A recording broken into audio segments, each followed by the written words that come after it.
ప్రభువైన యేసుక్రీస్తు నామంలో అందరికీ వందనాలు. ఈరోజు మన యొక్క అంశంగా జోనథన్ ఎడ్వర్డ్స్ గారి యొక్క జీవితాన్ని గురించి మనం ధ్యానించుకుందాం. జోనథన్ ఎడ్వర్డ్స్ ఈయన అక్టోబర్ 5వ తారీఖు 1703వ సంవత్సరంలో అక్టోబర్ 5th 1703లో ఎర్లీ 18th సెంచరీలో ఈస్ట్ విండ్సర్ అనేటువంటి ప్రాంతంలో కనెక్టికట్లో అమెరికా దేశంలో జన్మించారండి. ఈయన తండ్రి గారి పేరు తిమోతి ఎడ్వర్డ్స్, తల్లి గారి పేరు ఎస్తేర్ స్టోడాడ్. తిమోతి గారు మరియు ఎస్తేర్ యొక్క దంపతులకు పుట్టినటువంటి 11 మంది సంతానంలో జోనథన్ ఎడ్వర్డ్స్ 5వ బిడ్డ. ఏమండి, ఇప్పటి వరకు మనం ఈ యొక్క దైవ సేవకుల గురించి, అంటే ఒక వ్యక్తి వేరొక ప్రాంతానికి వేరొక దేశానికి మిషనరీగా వెళ్ళి సేవ చేసినటువంటి వారి గురించి మనం ధ్యానించుకున్నాం. ఈయన జోనథన్ ఎడ్వర్డ్స్ గారు అమెరికా దేశంలోనే ఉండి అక్కడ ఉన్నటువంటి ఆ యొక్క క్రైస్తవుల్లో ఒక గొప్ప ఉజ్జీవాన్ని తీసుకొచ్చినటువంటి గొప్ప దైవ సేవకుడు జోనథన్ ఎడ్వర్డ్స్. ఈయన he is a Christian missionary, he is a preacher, he is a philosopher, Christian author, American revivalist preacher, Congregationalist theologian. ఒకటి కాదండి, ఎన్నో పాత్రలు పోషించి ఆనాటి క్రైస్తవ సమాజాన్ని ఎంతో గొప్పగా ఉజ్జీవపరిచినటువంటి దైవ సేవకుడు జోనథన్ ఎడ్వర్డ్స్. ఈయన చిన్నప్పటి నుంచి కూడా తల్లిదండ్రుల తన యొక్క ఇంటి యందు ఆ యొక్క తల్లిదండ్రుల సమక్షంలో దేవుని పట్ల ఎంతో భయభక్తులు కలిగి పెరుగుతూ ఉన్నాడు. క్రైస్తవ విలువలు కలిగిన వ్యక్తి, అదేవిధంగా ఆత్మీయ విలువలు కలిగినటువంటి వ్యక్తి జోనథన్ ఎడ్వర్డ్స్ అండి. ఈయన చాలా తెలివైన వాడు కూడా. కేవలము 11 సంవత్సరాల వయసుకే ఈయన తన స్కూలింగ్ని కంప్లీట్ చేసుకున్నాడు. 11 years అంటే ఇప్పుడున్నటువంటి పిల్లలు 6th క్లాస్ చదువుతారండి. అంటే ఆ వయసుకే ఆయన స్కూలింగ్ మొత్తాన్ని కంప్లీట్ చేసుకున్నాడు. ఆ తర్వాత just at the age of 13 సంవత్సరాలకి ఆయన యూనివర్సిటీ ఎడ్యుకేషన్లో జాయిన్ అయిపోయాడు. యూనివర్సిటీ ఆఫ్ ఏలీ ఆ యొక్క యూనివర్సిటీలో ఆయన 13 సంవత్సరాలకే ఆయన జాయిన్ అయిపోయాడండి. ఆ విధంగా మంచి తెలివైన వాడు.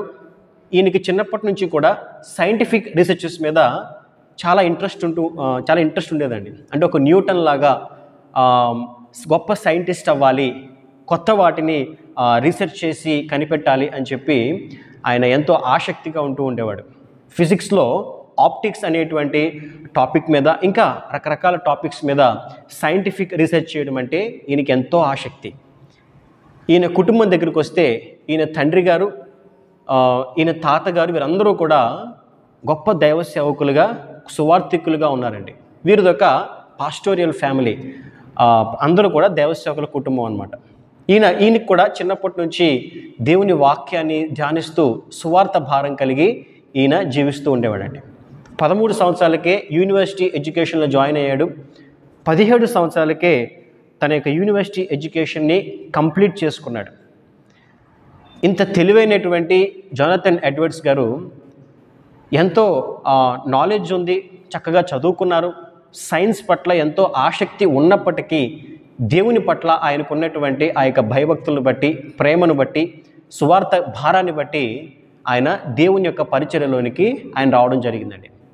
20 సంవత్సరాల వయసుకి ఆయన థియాలజికల్ ఎడ్యుకేషన్ని, ఆ యొక్క థియాలజీని కంప్లీట్ చేసి ఒక చర్చ్లో ఆర్డినెంట్ పాస్టర్గా ఆయన దేవుని యొక్క సేవను చేయడం ప్రారంభించారండి. ఆ యొక్క కాంగ్రిగేషనల్ చర్చ్కి ఒక ఆర్డైన్డ్ పాస్టర్గా ఆయన మారాడు. అక్కడ కొంతకాలం సేవ జరిగించిన తర్వాత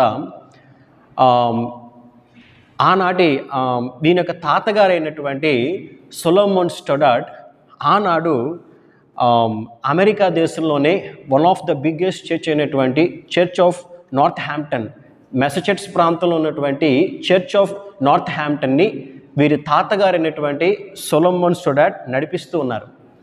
ఆయన దగ్గరే ఒక అసిస్టెంట్ పాస్టర్గా ఉంటూ ఆ యొక్క దేవుని సేవను ఈయన చేస్తూ వచ్చారు. సడన్గా వీరి తాతగారు సొలొమన్ స్టోడాడ్ గారు చనిపోయారండి 1729వ సంవత్సరంలో. అప్పటి నుంచి కూడా ఆ చర్చ్ ఆఫ్ నార్త్ హ్యాంప్టన్ యొక్క భారం అంతా కూడా ఈయన మీద పడింది.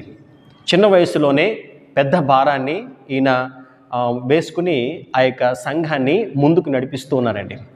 ఏమండి, ఈయన జీవితంలో ప్రధానమైనటువంటి ఈయన యొక్క భారం ఏంటంటే క్రైస్తవులుగా, విశ్వాసులుగా పిలువబడుతున్నటువంటి అనేక మంది జీవితాల్లో ఆ క్రైస్తవ విలువలు ఏమీ లేకుండా, ఎలాంటి మానవ విలువలు లేకుండా వారు జీవిస్తున్నారు. సంఘాల్లో ఎంతో చక్కగా ఉంటూ, ఎంతో చక్కగా దేవుని ప్రార్థిస్తున్నటువంటి ఆ యొక్క క్రైస్తవులుగా పిలువబడుతున్నటువంటి విశ్వాసులు సంఘం వెలుపల మాత్రం దుర్భాషలాడుతూ, త్రాగుబోతులుగా, తిరుగుబోతులుగా, వ్యభిచారులుగా కొంతమంది ఉంటున్నారు. వారి పట్ల ఈయనకి ఎంతో భారం ఉంటూ ఉండేదండి. వారి కొరకు ఆయన ఎంతగానో ప్రార్థన చేస్తూ ఉండేవాడు. దేవుణ్ణి ఎంతగానో ఆయన అడుగుతూ ఉండేవాడు, వారిని మార్చు ప్రభువా అని చెప్పి వారి పట్ల ఎంతో భారంతో ఈయన ప్రార్థిస్తూ ఉండేవారంటండి. ఈ విధంగా ఆయన సేవను ఆయన చేస్తూ వస్తున్నారు. ఈయన చేసినటువంటి మొదటి ప్రసంగం ఏంటంటే, justification by faith alone, not by your deeds but by your faith and the grace of God. క్రియల మూలముగా కాక కేవలము విశ్వాస మూలముగానే, కేవలము దేవుని కృప ద్వారా మాత్రమే ఆ యొక్క రక్షణ అనేది సాధ్యము అనేటువంటి ఆ యొక్క ప్రసంగాన్ని, ఈయన ఫస్ట్ మెసేజ్ని ఆయన ఇవ్వడం జరిగిందండి. ఆ రోజుల్లో ధనవంతులు కొంతమంది వారు కేవలం డబ్బిస్తే, ఈ చర్చెస్కి డబ్బిస్తే చాలు మా పాపం అంతా పోతుంది అనేటువంటి ఆలోచనలో వారు ఉంటూ ఉండేవారండి. వారిని కూడా ఈయన తీవ్రంగా ఖండించేవారు. మీ డబ్బులు, మీ క్రియలు, మీ నీతి కార్యాలు మిమ్మల్ని రక్షించలేవు. కేవలము యేసుక్రీస్తు ప్రభు యొక్క కృప, కేవలము ఆయన కనికరము మాత్రమే మనల్ని రక్షిస్తుంది అని చెప్పి ఈయన బోధిస్తూ ఉండేవారండి. ఈయన బోధించేటువంటి ఆ యొక్క ప్రసంగాల్లో అవనివ్వండి, ఆ యొక్క బోధనలో అవనివ్వండి, 5 అంశాల మీద ఆయన ఎక్కువగా ఫోకస్ చేసేవారంటండి. అవేంటంటే, మనిషి యొక్క పాపము, దేవుని యొక్క తీర్పు, జడ్జిమెంట్, గాడ్స్ జడ్జిమెంట్. మూడవది దేవుని యొక్క శక్తి, ద పవర్ ఆఫ్ గాడ్, సర్వశక్తి. The necessity of personal conviction, అంటే వ్యక్తిగత పశ్చాత్తాపపడడం, అంటే పర్సనల్గా ఆ యొక్క వ్యక్తి యొక్క పశ్చాత్తాపం, personal conviction. Justification by faith alone. ఈ 5 అంశాల మీద ఆయన ఎక్కువగా ఫోకస్ చేస్తూ అనేక ప్రసంగాలను ఆయన చేస్తూ ఉండేవారండి.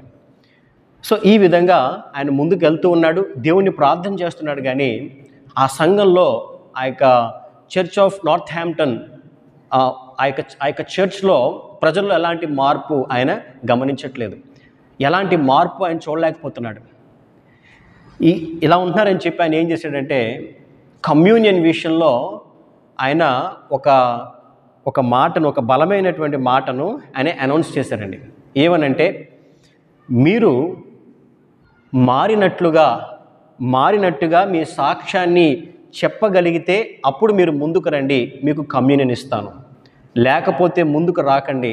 అలాంటి మారినటువంటి వారికి, మారు మనస్సు లేనటువంటి వారికి నేను కమ్యూనియన్ ఇవ్వనని చెప్పి ఆయన చాలా ఖచ్చితంగా చెప్పాడు, ఖచ్చితంగా అనౌన్స్మెంట్ చేశాడండి.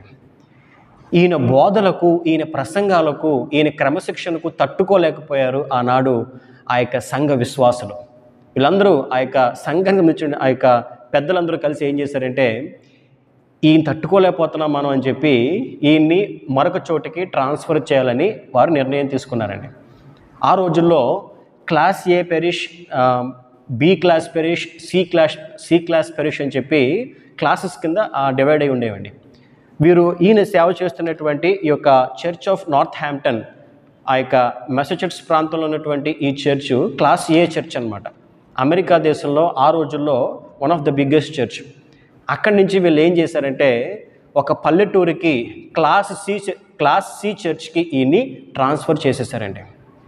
కేవలం ఏంటంటే, ఉన్నది ఉన్నట్టుగా బోధిస్తున్నాడని, సత్యాన్ని ఉన్నది ఉన్నట్టుగా ఆయన ఖండిస్తున్నాడని, ఆ క్రమశిక్షణలో నడిపిస్తున్నాడని తట్టుకోలేక ఈయన్ని క్లాస్ సి పెరిష్కి, ఆ యొక్క చిన్న గ్రామంలో ఉన్నటువంటి సంఘానికి ఈయన ట్రాన్స్ఫర్ చేసేసారు. అక్కడ ఈయన అద్భుతమైన పరిచర్య చేస్తూ వస్తున్నాడు. అక్కడ ఉన్నటువంటి ఆ యొక్క ప్రజలకు ఆయన అదే ఉద్యోగకరమైనటువంటి ప్రసంగాలను చేస్తూ వారిని ఎంతో చక్కగా ఆయన నడిపిస్తూ వస్తున్నాడండి. ఏమండి, అమెరికన్ క్రిస్టియన్ హిస్టరీలోనే 2 గ్రేట్ అవేకనింగ్స్ ఉన్నాయి అమెరికన్ క్రిస్టియన్ హిస్టరీలో. అందులో ఫస్ట్ గ్రేట్ అవేకనింగ్ అనేది తీసుకొచ్చిన వ్యక్తి జానథన్ ఎడ్వర్డ్స్ అండి. ఆ యొక్క గొప్ప మేల్కొలుపు, మొదటి మేల్కొలుపు, ద ఫస్ట్ గ్రేట్ అవేకనింగ్ తీసుకొచ్చినటువంటి వ్యక్తులు Jonathan Edwards and George Whitefield. 1735 సంవత్సరం నుంచి 1743 సంవత్సరం మధ్యలో అమెరికా దేశం యొక్క క్రైస్తవం యొక్క రూపురేఖలను మార్చేశారండి వీరు. అందులో ఒకరు జోనథన్ ఎడ్వర్డ్స్. ఆ తర్వాత సెకండ్ గ్రేట్ అవేకనింగ్, ఆ యొక్క 1795 నుంచి 1830 మధ్య అమెరికా దేశంలో సెకండ్ గ్రేట్ అవేకనింగ్. ఆ కాలంలో ఆ ఉజ్జీవాన్ని తీసుకొచ్చినటువంటి దైవ సేవకులు నథానియల్ టైలర్ మరియు చార్ల్స్ ఫిన్నీ. ఈ విధంగా అమెరికా దేశంలో the great I awakening of America in Christianity అని చరిత్ర చెప్తుందండి. అంటే అంత ఉజ్జీవకరమైనటువంటి ప్రసంగాలు, అంటే యేసుక్రీస్తు ప్రభు చెప్పినటువంటి ఆ యొక్క మాటల పట్ల, ఆ యొక్క వాక్యాల పట్ల అంత క్రమశిక్షణతో అంత మంచి ప్రసంగాలను, ఉజ్జీవకరమైన ప్రసంగాలను ఆనాడు ఈయన చేస్తూ వచ్చారండి. సో ఇంత గొప్ప అవేకనింగ్ తీసుకొచ్చినటువంటి జోనథన్ ఎడ్వర్డ్స్ గారి జీవితంలో మాత్రం ఎన్నో శ్రమలు, ఎన్నో ఇబ్బందులు, ఎన్నో బాధలు ఈయన పడవలసి వచ్చిందండి. దానికి మెయిన్ రీజన్ ఏంటంటే ఉన్నది ఉన్నట్టుగా నిర్మోహమాటంగా వాక్యాన్ని బోధించడం, బహిరంగంగానే తప్పు చేస్తే ఖండించడం, ఇలాంటివి చేయడం వల్ల ఈయన ఎన్నో ఇబ్బందులు పడాల్సినటువంటి పరిస్థితి ఏర్పడింది. ఇప్పుడు కూడా అంతేనండి. ఇప్పుడు కూడా ఉన్నది ఉన్నట్టుగా నిర్మోహమాటంగా దేవుని యొక్క పరిచర్య చేస్తే చాలామందికి ఇష్టం ఉండదు. వాస్తవంగా చెప్పాలంటే మనం బైబిల్లో గమనిస్తే యేసుక్రీస్తు ప్రభు ఆనాడు దేవుని యొక్క సువార్తను ప్రకటిస్తూ ఉంటే ఆనాడు యేసుక్రీస్తు ప్రభునే ఎంతగానో హింసించారు ఆనాటి పరిసయ్యులు, ఆనాటి సద్దూకయ్యులు. ఒకానొక సమయంలో ఆయన దురాత్మ పట్టినటువంటి ఒక వ్యక్తిని విడిపించినప్పుడు వాళ్ళు ఏమన్నారండి? నువ్వు బయల్జేబులు పట్టినవాడవు, ఆ బయల్జేబులు ద్వారా దురాత్మలను పోగొడుతున్నావు అని చెప్పి చాలా దారుణంగా యేసు ప్రభు గురించి మాట్లాడేవారు. చివరికి ఎంతోమంది యేసు ప్రభు పట్ల విశ్వాసం ఉంచినప్పటికీ యేసు ప్రభు యొక్క తమ్ముళ్ళు, ఆయన బ్రదర్స్ అండ్ సిస్టర్స్, వారి యొక్క సొంత మనుషులే ఆయన పట్ల విశ్వాసం ఉంచేవారు కాదు, ఆయన పట్ల నమ్మకం ఉంచేవారు కాదండి. ఆ తర్వాత ఆయన చనిపోయిన తర్వాత తిరిగి లేచి ఆ యొక్క పరలోకానికి ఆయన ఆశ్రయుడైన తర్వాత అప్పుడు యేసుక్రీస్తు ప్రభువుని వారు నమ్మారండి. ఈయన జీవితంలో అదే జరిగింది. ఈయన బ్రతుకున్నంత కాలము ఈయన విలువ, ఈయన బోధించినటువంటి ఆ యొక్క ప్రసంగాల విలువ, ఆ క్రమశిక్షణ, ఆ ఉజ్జీవం వాళ్ళని ఏమాత్రం కూడా పట్టించుకోలేదు. కానీ ఈయన కాలం అయిపోయిన తర్వాత ఆ తర్వాతి వారు ఈయన గొప్పతనాన్ని వారు తెలుసుకున్నారండి. ఈ విధంగా జోనథన్ ఎడ్వర్డ్స్ ఒక గొప్ప పరిచర్యను ఆయన చేస్తూ వస్తున్నాడు. ఆ క్లాస్ సి, ఆ యొక్క గ్రామంలో ఉన్నటువంటి క్లాస్ సి సంఘం నుంచి కూడా ఈయన్ని మరలా ట్రాన్స్ఫర్ చేసేసారు. ఈసారి ఈయన్ని చర్చిలో కాదు, ఒక థియోలాజికల్ కాలేజీలో వేద్దామని చెప్పి న్యూ జెర్సీలో ఉన్నటువంటి ఒక థియోలాజికల్ కాలేజ్కి ఒక హెడ్గా ఈయన్ని ఏర్పాటు చేశారండి. 1758లో న్యూ జెర్సీ థియోలాజికల్ కాలేజ్కి వన్ ఆఫ్ ద హెడ్గా ఈయన్ని నియమించారు. ఏమండి, ఈయన చేసినటువంటి ప్రసంగాల్లో one of the most famous ప్రసంగం ఏంటంటే sinners in the hands of angry God. Sinners in the hands of angry God. So ఈ ప్రసంగం ఆనాడు 1741లో జూలై 8వ తారీఖున ఆయన ఈ ప్రసంగం చేశారు. ఆ రోజుల్లో ఎంతో ఫేమస్ సెర్మన్ అండి ఇది. ఈ విధంగా ఆయన ఒక కాలేజ్లో ఒక హెడ్గా, ఒక ప్రొఫెసర్గా ఆయన పనిచేస్తున్నాడు. ఆ తర్వాత అదే కాలేజ్ని ప్రిన్స్టన్ యూనివర్సిటీ అని పిలిచారండి. చాలా ఫేమస్ యూనివర్సిటీ ప్రిన్స్టన్ యూనివర్సిటీ. ఈయన కేవలం ఆ కాలేజ్లో ఒక ప్రొఫెసర్గా మాత్రం ఉండిపోకుండా అమెరికాలో ఉన్నటువంటి నేటివ్ అమెరికన్స్ దగ్గరికి వెళ్ళి వారిని రీచ్ అయ్యి, అంటే ఎలాంటి నాగరికత లేనటువంటి ఆ ప్రజల మధ్యకి వెళ్ళి ఈయన దేవుని సువార్తను ప్రకటిస్తూ ఉండేవారండి. ప్రకటించడం మాత్రమే కాదు, కొన్ని వందల మందిని ఆయన ప్రభువులకు నడిపిస్తూ ఉండేవాడు. ఈ విధంగా నేటివ్ అమెరికన్స్ మధ్య ఒక గొప్ప సువార్త పరిచర్యను ఆనాడు ఆయన చేస్తూ వచ్చారు. మనం జాగ్రత్తగా మనం బైబిల్లో గమనించినట్లయితే డేవిడ్ బ్రనార్డ్ గారు జీవించినటువంటి కాలము, ఆయన సేవ చేసినటువంటి కాలము, జోనథన్ ఎడ్వర్డ్స్ గారు సేవ చేసినటువంటి కాలము ఇంచుమించు ఒకటేనండి. జార్జ్ విట్ఫీల్డ్ గారి యొక్క ప్రసంగాల ద్వారా ఉజ్జీవింపబడ్డారు డేవిడ్ బ్రనార్డ్. ఈయన గురించి ఆల్రెడీ మనం ధ్యానించుకున్నాం. ఈ డేవిడ్ బ్రనార్డ్ గారు ఆ యొక్క రెడ్ ఇండియన్స్గా పిలువబడుతున్నటువంటి నేటివ్ అమెరికన్స్ మధ్యలోకి వెళ్ళి ఒక బలమైనటువంటి సేవను ఆయన చేస్తూ వచ్చారు. ఒక పక్క ట్యూబర్క్యులోసిస్తో బాధపడుతూనే, టీబీతో బాధపడుతూనే మరొక పక్క వారికి దేవుని సువార్తను ఆయన ప్రకటిస్తూ ఉండేవారండి. నోట్లో నుంచి బ్లడ్ ఆ యొక్క గడ్డలుగా రక్తం కారిపోతున్నప్పటికీ కూడా డేవిడ్ బర్నార్డ్ గారు ఆ యొక్క నేటివ్ అమెరికన్స్కి ఆయన సువార్త ప్రకటిస్తూ ఆయన ఎంతో గొప్ప సేవను ఆయన చేశారండి. ఇంకా ఆయనకి పూర్తిగా ఆరోగ్యం క్షీణించింది అని, ఆ ఆరోగ్యం క్షీణించినప్పుడు జోనథన్ ఎడ్వర్డ్స్ గారు ఆ యొక్క డేవిడ్ బర్నార్డ్ గారిని తన ఇంటికి తీసుకెళ్ళి సుమారు 19 నెలల పాటు ఆ యొక్క డేవిడ్ బర్నార్డ్ గారిని తన ఇంట్లోనే పెట్టుకుని ఆయన వైద్యం ఇప్పించారండి. ఈ విధంగా ఆయన డేవిడ్ బర్నార్డ్ గారి యొక్క చివరి కాలంలో ఆయన చాలా జాగ్రత్తగా చూసుకున్నారు. ఆ తర్వాత ఆయన చనిపోయారు. ఆ తర్వాత జోనథన్ ఎడ్వర్డ్స్ గారి యొక్క కుమార్తె కూడా టీబీతోనే ఆమె చనిపోయిందండి.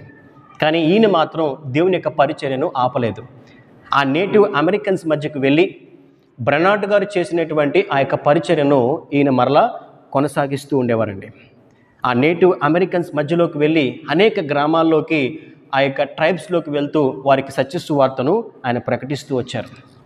బర్నార్డ్ గారు రాసినటువంటి ఆ యొక్క డైరీని తీసుకుని, ఆయన చివరి రోజుల్లో ఆయన రాసిన ఆ డైరీని తీసుకుని ఈయన ఒక బుక్ రిలీజ్ చేశారు.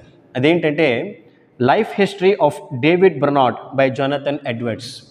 ఈ పుస్తకాన్ని ఆయన ఎప్పుడైతే రిలీజ్ చేశాడో, ఈ పుస్తకం ద్వారా ఆ తర్వాత కాలంలో అమెరికా దేశం నుండి అనేక మంది యవ్వనస్తులు మిషనరీలుగా వారు రేపబడి గొప్ప సువార్తను వారు ప్రకటించారండి. ఈ విధంగా ఆయన జోనథన్ ఎడ్వర్డ్స్ అనేక మంది యవ్వనస్తులను ఆయన ప్రోత్సహిస్తూ ఆ నేటివ్ అమెరికన్స్ మధ్య గొప్ప సేవను ఆయన చేశారు. అనేక సంవత్సరాలు ఆయన సేవ చేసిన తర్వాత ఆయన స్మాల్ పాక్స్ అనేటువంటి వ్యాధితో చాలా సఫర్ అయ్యారండి. ఒక పక్క స్మాల్ పాక్స్ సఫర్ అవుతూనే మరొక పక్క ఆ యొక్క రెడ్ ఇండియన్స్కి సువార్త ప్రకటిస్తూ వస్తున్నారు. చివరికి మార్చ్ 22వ తారీఖు 1758వ సంవత్సరంలో అదే స్మాల్ పాక్స్ వ్యాధితో ఆయన ప్రభునందు నిద్రించారు. ఈ విధంగా జోనథన్ ఎడ్వర్డ్స్ ఆయన కాలంలో ఫస్ట్ గ్రేట్ అవేకనింగ్, అమెరికా దేశంలో ఒక గొప్ప ఉజ్జీవాన్ని తీసుకొచ్చినటువంటి వ్యక్తిగా, ఒక గొప్ప మేల్కొల్పు కలిగించినటువంటి వ్యక్తిగా, క్రైస్తవ సమాజాన్ని ఉజ్జీవపరిచిన వ్యక్తిగా ఆయన గొప్ప సువార్తను ఆయన ప్రకటించాడండి.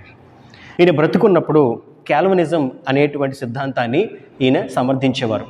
క్యాల్వినిజం అంటే ఏంటంటే, అది ఏం చెబుతుందంటే దేవుని కృప ద్వారానే ఒక వ్యక్తి రక్షింపబడతాడు అని చెబుతుంది క్యాల్వినిజం. సో ఈ క్యాల్వినిజాన్ని ఈయన సమర్థించేవారండి. ఇదండి జోనథన్ ఎడ్వర్డ్స్ గారి యొక్క జీవితం. రేపటి రోజున మరొక దేవసేవకుని యొక్క జీవితాన్ని గురించి మనం ధ్యానించుకుందాం. దేవుడు తన పరిశుద్ధ వాక్కును దీవించి ఆశీర్వదించునుగాక. ఆమేన్.